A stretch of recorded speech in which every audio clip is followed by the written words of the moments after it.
ગરમીઓમાં કંઈકનું કંઈક ઠંડુ પીવાની ઈચ્છા થતી હોય છે અને લીંબુના ભાવ પણ આસમાને ચડી જતા હોય છે. તો આ જ ડિમ્પલ્સ ડિશીસમાં યુનિક શરબતની રેસીપી શેર થશે, જેને માત્ર 1 જ મિનિટમાં તમે તૈયાર કરી શકો છો અને 6 મહિના સુધી સ્ટોર પણ કરી શકો છો. જેવું પીશો કે 1 જ મિનિટમાં એસી જેવી ઠંડક પેટમાં ફીલ થશે.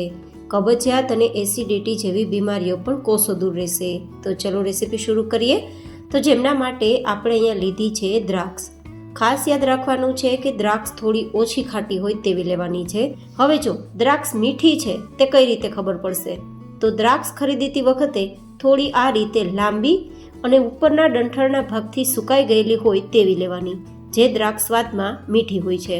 તો હવે આ રીતે 1 કિલોગ્રામ જેટલી દ્રાક્ષ લીધી છે, પણ દ્રાક્ષની ઉપર કેમિકલ વેક્સ લગાવેલું હોય છે, જેના કારણે દ્રાક્ષ લાંબા સમય સુધી ફ્રેશ લાગે છે અને લાંબા સમય સુધી ચમકદાર પણ લાગે છે. તો જેમના માટે આ કેમિકલ કાઢવું ખૂબ જરૂરી છે. તો કેમિકલ કાઢવા માટે મેં અહીંયા નમકવાળું હૂંફાળું ગરમ પાણી લીધું છે. પાણી બહુ ગરમ ના હોવું જોઈએ, માત્ર હૂંફાળું હોવું જોઈએ અને 1 ચમચી જેટલું નમક મિક્સ કરી નમક ઓગળી જાય પછી બધી જ દ્રાક્ષ આપણે આ પાણીમાં લઈ અને તેને થોડા આ રીતે હાથથી ઘસી અને રબ કરી અને પછી સાદા પાણીથી ધોઈ લેવાની છે. તો કુલ ટોટલ 2 વાર આપણે દ્રાક્ષને ધોવી જરૂરી છે. એકવાર હૂંફાળા ગરમ પાણીમાં થોડું નમક મિક્સ કરીને અને એકવાર સાદા પાણીથી. તો આ રીતે બંને પ્રોસેસથી આપણે ધોયેલી છે આ દ્રાક્ષને. તો કેમિકલ ઉપરથી નીકળી ગયું છે. હવે આપણે દ્રાક્ષને તૈયાર કરી લીધી, તેને સાઈડમાં રાખી દઈશું. પણ આપણે આપણું શરબત તૈયાર કરવા માટે દેશી સાકરનો ઉપયોગ કરીશું. ઘણા બધા લોકોને સાકરમાં ખૂબ જ મિસ્ટેક થઈ જાય છે પસંદ કરતી વખતે, અને પરિણામે સાકર છે તે જો નકલી હોય તો તમને કોઈ તેના ફાયદા નથી થતા. તો અહીંયા જે હું બતાવી રહી છું ને તે થોડી મોટા ગાંગડામાં મોટા ટુકડામાં હોય તેવી સાકર છે. જો તમને આ રીતે નાના ટુકડામાં મળે ને તો પણ લઈ શકો છો. આ જે ટુકડા છે ને તે મોટા ટુકડામાંથી જ નાના ટુકડા કરેલા હોય છે. તો આ બંનેમાંથી કોઈ પણ એક સાકરનો ઉપયોગ કરી શકાય. જનરલી દેશી સાકર આ રીતે મોટા ટુકડામાં મળે છે. સાથે સાથે તેનો જે આકાર છે તે પણ ખરબચડો હોય છે અને થોડો કલર પણ યલોઇશ ઉપર હોય છે, એકદમ સફેદ નથી હોતો. હવે આ મોટા ટુકડા છે તેના થોડા નાના ટુકડા કરી લેશું, જેથી ઇઝીલી તેને આપણે ઉપયોગમાં લઈ શકીએ. અને અહીંયા આ ટુકડા છે તેના નાના ટુકડા આપણે કરી લીધા છે. હવે આનું માપ કેટલું રાખવાનું છે? તો 1 કિલોગ્રામ જેટલી દ્રાક્ષ હોય તો મેં અહીંયા 500 ગ્રામ જેટલી સાકર લીધી છે. જો તમારી દ્રાક્ષ બહુ ખાટી હોય તો 700 થી 800 ગ્રામ જેટલી સાકરનો ઉપયોગ કરવો પડશે. પણ મારી દ્રાક્ષ એટલી બધી ખાટી નથી, તો મેં 1/2 કિલો જેટલી એટલે કે 500 ગ્રામ જેટલી જ સાકર લીધી છે અને તેમાં 1 ચપટી જેટલું નમક મિક્સ કરી દઈશું, જેથી શરબતનો સ્વાદ ખૂબ સરસ લાગશે. બસ હવે આ બંને સામગ્રી ભેગી કરી ધીમા ગેસની ફ્લેમ પર થોડીવાર માટે ચલાવવાનું છે.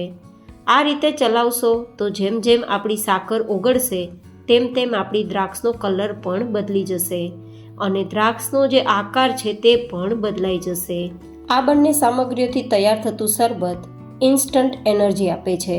તો જ્યારે પણ ગરમીના કારણે પાણી ઘટી ગયું હોય અથવા શરીરમાં ખૂબ જ થાક લાગતો હોય કે પાચનની તકલીફ હોય અથવા તો આંખની બળતરા થતી હોય, યુરિનની બળતરા થતી હોય, શરીરની કોઈ પણ પ્રકારની બળતરા થતી હોય, પિત્ત, એસિડિટી કે અલ્સર જેવી બીમારી હોય કે પછી જો તમને કબજિયાતનો પ્રશ્ન હોય તો આ બધા જનું સોલ્યુશન આ 1 ગ્લાસ શરબત કરશે. તો જ્યારે પણ કોઈ તકલીફ થાય ત્યારે રેડીમેડ શરબત બનાવેલું હશે તો ફટાફટ 1 જ મિનિટમાં શરબત તૈયાર થઈ જશે અને તમે તમારી તકલીફોને દૂર પણ કરી શકશો. તમે જોઈ શકો છો બાજુની સ્ક્રીન પર કે પહેલાં આપણી દ્રાક્ષનો કલર કેવો હતો અને અત્યારે આપણી દ્રાક્ષનો કલર કેવો છે. પહેલાં આપણી દ્રાક્ષની જે ટેક્સચર છે થોડું ભરાવદાર હતું અને અત્યારે આપણી દ્રાક્ષ સંકોચાઈ ગઈ છે, નાની થઈ ગઈ છે, કારણ કે સાકરનું પાણી થવાથી તે અંદર ગયું છે અને પરિણામે થોડું શેકાવાના કારણે સોફ્ટ પણ થઈ ગયું છે અને કલર તો બદલાઈ ગયો છે પણ થોડી સંકોચાઈ ગઈ છે. તો હવે ગેસની ફ્લેમ બંધ કરી નીચે લઈ લેવાનું છે અને ઠંડુ કરવાનું છે. ઠંડુ થઈ ગયા બાદ માત્ર આપણી આ જે દ્રાક્ષ છે તેને આપણે મિક્સર જારમાં લેવાનું છે. સાકરનું પાણી આપણે કડાઈમાં જ રહેવા દઈશું, તેનો ઉપયોગ કરવાનો છે પણ આગળ કરશું. હવે આ રીતે આપણે દ્રાક્ષને સરસ પીસી લેવાની છે. પીસાઈ ગયા બાદ તમે જોઈ શકો છો કે દ્રાક્ષના સરસ મજાના કણ અત્યારે આપણા આ રસમાં દેખાઈ રહ્યા છે. હવે તેને ગાળવાનું નથી, પણ સીધું જ આપણી કડાઈમાં જ્યાં સાકરનું પાણી છે ને તેની સાથે જ મિક્સ કરી દેવાનું છે. અહીંયા આપણે જે બનાવી રહ્યા છે તે માર્કેટમાં મળે છે ને જે અલગ અલગ કંપનીના ક્રશ, તેવું જ આ દ્રાક્ષનું ક્રશ તૈયાર થયું છે, જે તમે ટેક્સચર ઉપરથી જોઈ શકો છો. બટ હજુ આ ક્રશ આપણું શરબત બનવા માટે તૈયાર નથી.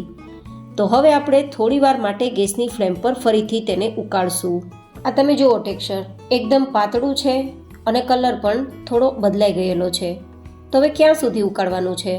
જ્યાં સુધી આપણું આ સિરપ જે તમને પાતળું દેખાઈ રહ્યું છે તે ઘટ ના થઈ જાય, કલર ના બદલી જાય અને તેલ જેવું ચીકણું ના થઈ જાય ત્યાં સુધી.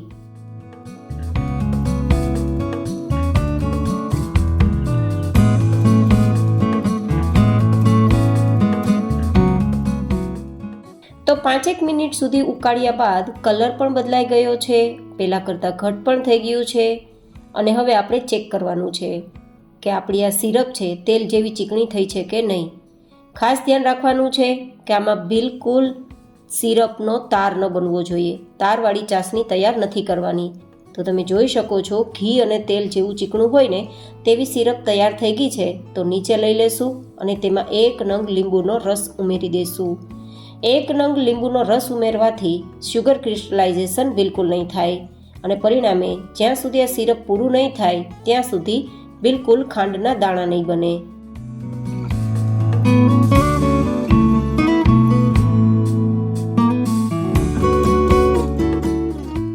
તમે જોઈ શકો છો કે બહાર જેવું જે ક્રશ આપણે માર્કેટમાં મળે છે તેવું જ આપણે દ્રાક્ષનું ક્રશ તૈયાર કર્યું છે, જેની અંદર રેસા પણ છે અને થિકનેસ પણ છે અને કલર વગર એકદમ સરસ એટ્રેક્ટિવ લુક પણ આવ્યો છે.